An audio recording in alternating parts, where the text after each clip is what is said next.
Winner says, if it's to be, it's up to me. Loser says, I can't help it.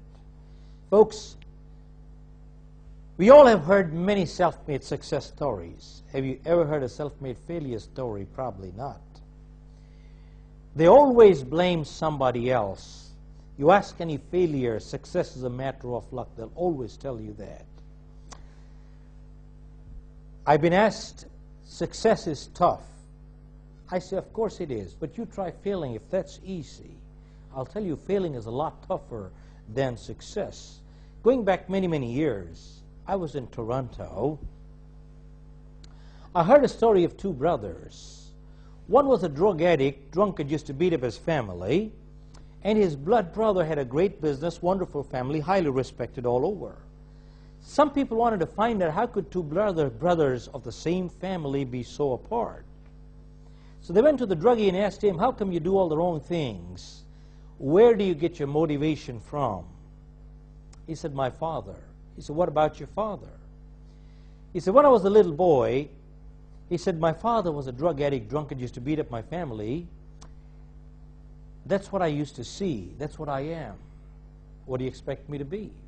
So they went to his brother who was doing everything right and asked him, where do you get your motivation from? And guess what he said? The same thing, my father. He said, what about my father? What about your father? He said, when I was a little boy and I used to see my dad do all the wrong things, I made up my mind, I'll never be like him. They are both drawing strength from the same source. One is using for the positive, and the other is using for the negative. Many times we think we're taking the easier way, which ends up to be the tougher way. One time, there was a lark sitting in the forest singing, and a man came by with a box full of worms. He was taking them to the marketplace to exchange them for the feather. The lark said, look, I have to hunt my own worms every day. I have lots of feathers. Why don't you give me the worms, and I'll pluck and give you the feather. It'll save me hunting, save you going. Seemed like a good trade. And the lark got the worms and plucked the feather, gave it to the man. Next day the same thing happened.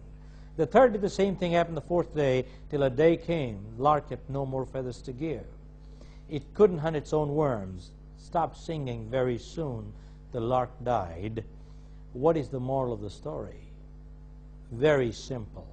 What the lark thought it was taking the easier way ended up to be the tougher way. Folks, that's the key.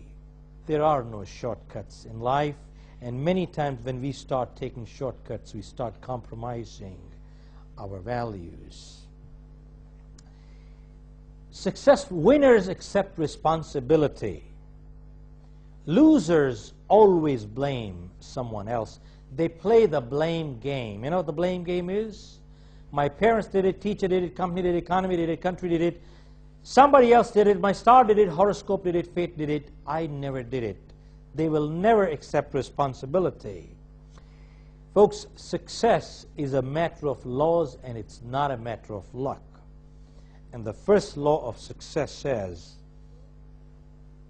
it's called the law of cause and effect, which says, in the vernacular, the law of sowing and reaping. Our mind is like a garden.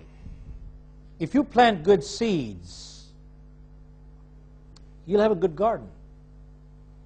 But if you don't plant good seeds, something will grow, and they will be weeds, because nature abhors a vacuum.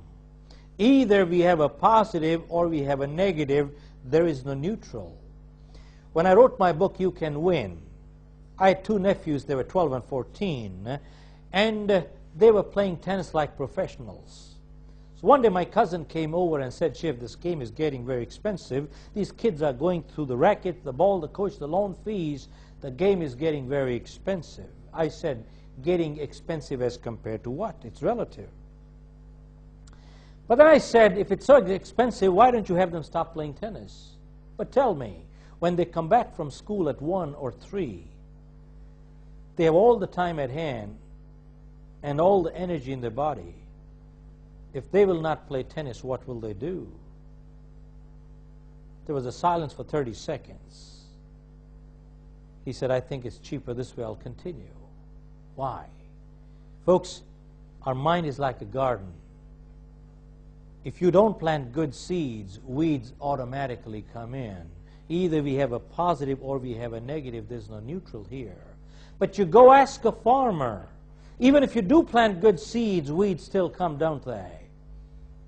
And there are two ways of getting rid of weeds. One is the lawnmower way. You mow the lawn, you chop the head, and you think they're gone, but are they really?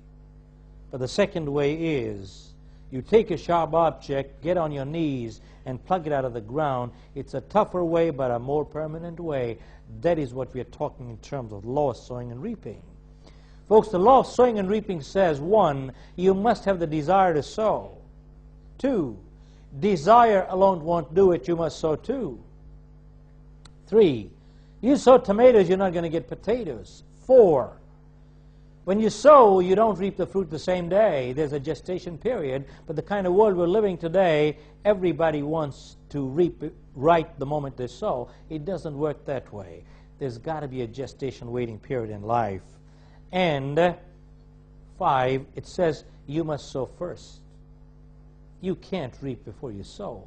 But the kind of world we're living today, people want to reap before they sow, and it doesn't work that way at all. You can't go to the fireplace and say, give me heat, then I put wood. You got to put in wood before you get the heat. You got to sow first. And then 6, when you sow a seed, you don't reap a fruit. You harvest is manyfold. When you sow a positive seed, you harvest is manyfold in the positive. And when you sow a negative seed, you harvest is manyfold in the negative too. Comes down to very clear the law of sowing and reaping, which is what brings us down to the last point, which says either we are part of the solution or we are part of the problem. And if we are not part of the solution, then we are the problem. And let me revert back to the law of sowing and reaping, which says, how does it translate in our real life?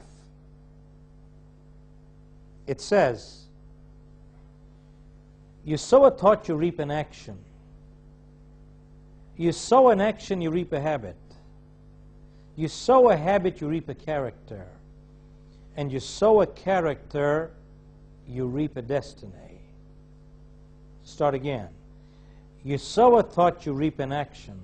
An action does not come without a thought process. The thought process may be conscious or subconscious, that's different, but positively there was a thought behind it. How many times you hear people saying, success or money has gone into their head, look at that person, they become arrogant. Reverse it. There are many people, when they become successful or they become rich, wealthy, they become humble. Has success or money brought arrogance or humility? Absolutely not. It has only brought to surface whatever was hiding before. That's all. Sow a thought, you reap an action. Sow an action, you reap a habit. Any action you do repeatedly becomes a habit. Folks, right from childhood, all our parents said the same thing. Form good habits, and habits form characters. Because 90% of our behavior is habitual. We never think, we just act. You got good habits, you're a positive character. You got bad habits, you're a negative character, because 90% of behavior is habitual. And good habits are hard to come by, but they're easy to live with. Bad habits come easy, but they're hard to live with. And before you got the habits got you. Have you heard this phrase which says, practice makes perfect? Absolutely not true. Practice only makes permanent whatever you practice. Only perfect practice makes perfect. Some people keep practicing their mistakes and they become perfect in making mistakes. Every time they do it, they mess up because that's what they have practiced. Folks, you sow a habit, you reap a character.